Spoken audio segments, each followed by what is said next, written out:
Students, welcome to my channel Triyasha study centre. Friends, তোমরা যারা একাদশ শ্রেণীতে পড়ছো এবং দ্বিতীয় সেমিস্টার অর্থাৎ ফাইনাল পরীক্ষা দেবে, আমি আজকে তোমাদের জন্য নিয়ে এসেছি তোমাদের যাদের হিস্ট্রি বিষয়টি আছে এই হিস্ট্রির উপরে সম্পূর্ণ লাস্ট মিনিট সাজেশন। তোমাদের যে তিনটি অধ্যায় আছে এই তিনটি অধ্যায় একত্রে আমি তোমাদের 3 নম্বর মানের প্রশ্ন, 4 নম্বর মানের প্রশ্ন এবং 8 নম্বর মানের প্রশ্নের সম্পূর্ণ সাজেশন নিয়ে এসেছি, যেগুলি খুবই কমন সাজেশন। অবশ্যই তোমরা এই প্রশ্নগুলো পরীক্ষায় কমন পাবে। তোমরা এখন থেকে খুব ভালো করে এই প্রশ্নের উত্তরগুলি তোমরা তৈরি করে নাও। আমি কথা দিচ্ছি যে তোমাদের 100% কমন হবে এই প্রশ্নগুলি, এবং খুব ভালো করে মুখস্থ করে এবং তোমরা লেখা প্র্যাকটিস করো, তাহলে তোমরা 40-এর মধ্যে কমপক্ষে 38 থেকে 39 নাম্বার পেতে তোমরা সক্ষম হবে। দেখতে পাচ্ছ আমি বোর্ডে তোমাদের প্রথম লিখে রেখেছি যে ক্লাস XI অর্থাৎ তোমাদের 11 history suggestion 2025 last minute semester 2। এখানে দেখো প্রথমে তোমাদের আছে মার্চ 3। এই মার্চ 3-এর যে প্রশ্নগুলি হয় এটি চ্যাপ্টার 2 নাম্বার থেকে। আমি এখানে 4টি প্রশ্ন ইম্পর্টেন্ট লিখে রেখেছি চ্যাপ্টার 2 থেকে, কিন্তু আমি যখন তোমাদের ভিডিওর মাধ্যমে যখন আমি তোমাদের ফটোগ্রাফটা দেবো তখন সেখানে দেখবে যে 6টি থেকে 7টি প্রশ্ন সেখানে দেওয়া আছে। যাই হোক, আমি প্রায়োরিটি হিসেবে কোন প্রশ্নগুলো ইম্পর্টেন্ট সেই হিসেবে আমি এখানে তোমাদের 4টি প্রশ্ন রেখেছি এবং চ্যাপ্টার 3 থেকে প্রথম থেকে 2টি প্রশ্ন রেখেছি। মোট 2 নম্বরের মানে এই 6টি প্রশ্ন খুব ইম্পর্টেন্ট, এই জন্য আমি তোমাদের এটি দেখিয়ে দিচ্ছি। এই মোট 6টি প্রশ্ন, এই 6টি প্রশ্ন কি কি দেখো।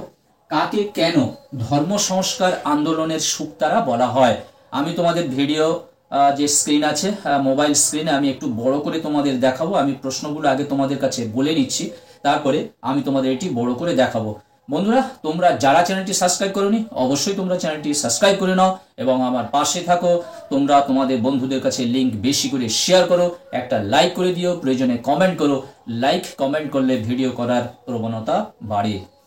এসো আমরা প্রশ্ন উত্তরগুলো পড়ে নিই। যেটা প্রথম প্রশ্ন বললাম 3 নম্বরের প্রশ্ন, কাকে কেন ধর্ম সংস্কার আন্দোলনের সুক্তারা বলে?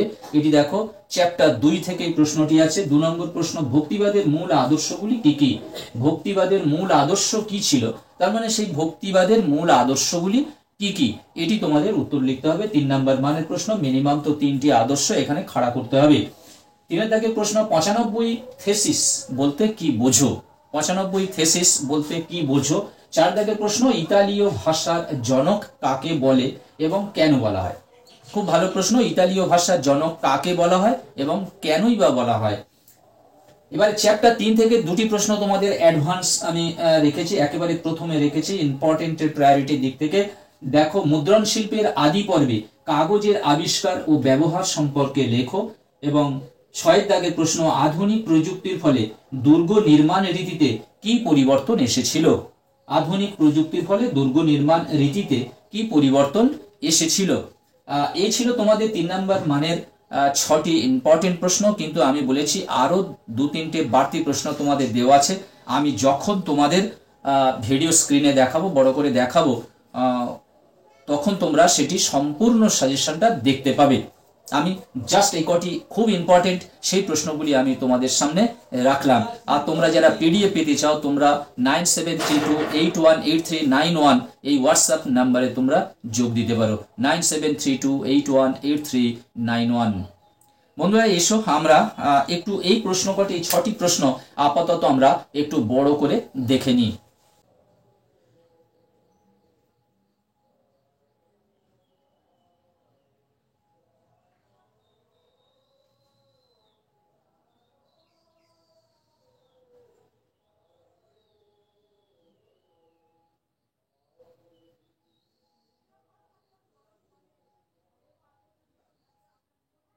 আমরা চলে এসেছি বন্ধুরা 4-এর মানের প্রশ্ন।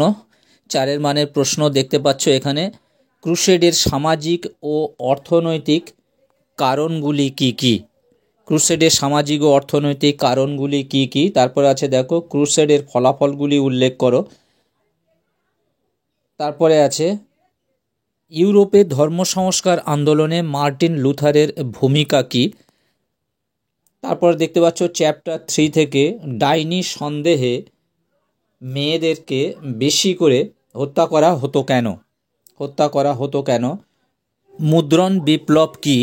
ইউরোপে মুদ্রণ বিপ্লবে আরবদের ভূমিকা কী ছিল এবং গ্যালিলিওর আবিষ্কারগুলি কি কি ছিল?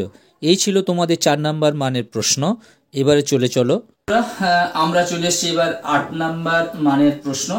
এখানে দেখতে পাচ্ছ মাত্র 4টি প্রশ্ন আছে। প্রথম তোমাদের 1 অধ্যায় থেকে 3, 4-এর কোনো প্রশ্ন থাকে না, 8 নাম্বার মানের প্রশ্ন থাকে। 3 এবং 4-এর কোনো প্রশ্ন থাকে না, এটি 8 নাম্বার মানের প্রশ্ন। 2টি প্রশ্ন আমি প্রথম অধ্যায় থেকে খুব ইম্পর্টেন্ট রেখেছি। টমাস ক্রমওয়েলের নব্য রাজতন্ত্রের উপর আলোকপাত করো। তিনি কোন কোন বিভাগের পুনর্গঠন করেন? এই প্রশ্নটি খুব ইম্পর্টেন্ট, যে টমাস ক্রমওয়েলের নব্য রাজতন্ত্রের উপর আলোকপাত করো এবং তিনি এই রাজতন্ত্রের উপরে, অর্থাৎ রাজতন্ত্রের যে বিভাগগুলো আছে সেই কোন কোন বিভাগের উপরে তিনি পুনর্গঠন করেন। তারপরে দেখো 2 দাগের প্রশ্নটা, পারস্যের ক্ষত্রপ ও ম্যান্ডারিনের পরিচয় দাও বা বিবরণ দাও। পারস্যের ক্ষত্রপ ও ম্যান্ডারিনের বিবরণ দাও, খুব ইম্পর্টেন্ট প্রশ্ন। এই 2টি প্রশ্ন তোমাদের 1 অধ্যায় থেকে আছে। আর 3 নম্বর অধ্যায় থেকে 2টি প্রশ্ন আছে। ভৌগোলিক আবিষ্কারের পটভূমি লেখো এবং মুদ্রণ শিল্পের গুরুত্ব আলোচনা করো। ভৌগোলিক আবিষ্কারের পটভূমি লেখো এবং মুদ্রণ শিল্পের গুরুত্ব আলোচনা করো। এছাড়াও আরো 2-3টি প্রশ্ন আছে, তোমরা সেগুলি পড়ে রেখে দেবে। তোমরা ভিডিও দেখলে বুঝতে পারবে, আমার ফটোকপিটা গেলে তোমরা বুঝতে পারবে যে কোন কোন এক্সট্রা আরো প্রশ্নগুলি দেওয়া আছে।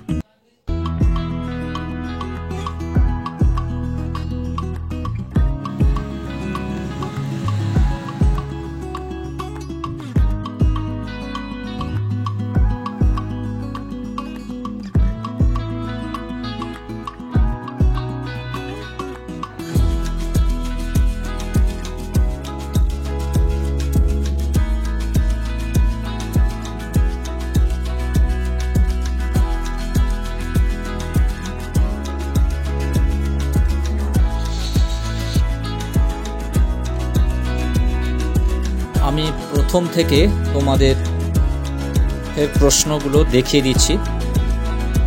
তোমরা 3 নাম্বার মান, 4 নাম্বার মান এবং 8 নাম্বার মানের প্রশ্নগুলি ধৈর্য ধরে দেখে নাও কিংবা স্ক্রিনশট নিয়ে নাও।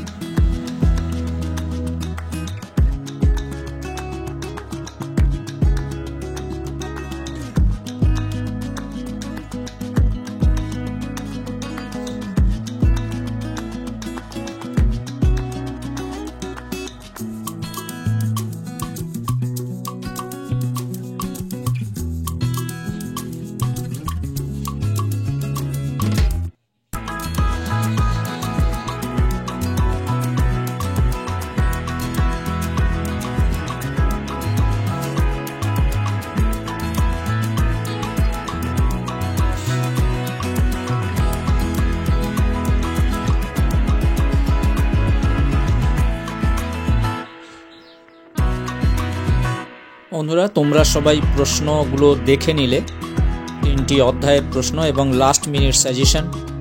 তোমরা অবশ্যই চ্যানেলটিকে সাবস্ক্রাইব করে নাও এবং বন্ধুদেরকে লিঙ্ক বেশি বেশি করে শেয়ার করো। তোমরা একটা লাইক করে দিও, প্রয়োজনে কমেন্ট করো। আবার কথা হবে নেক্সট ভিডিওতে অন্য একটি সাবজেক্টে নিয়ে।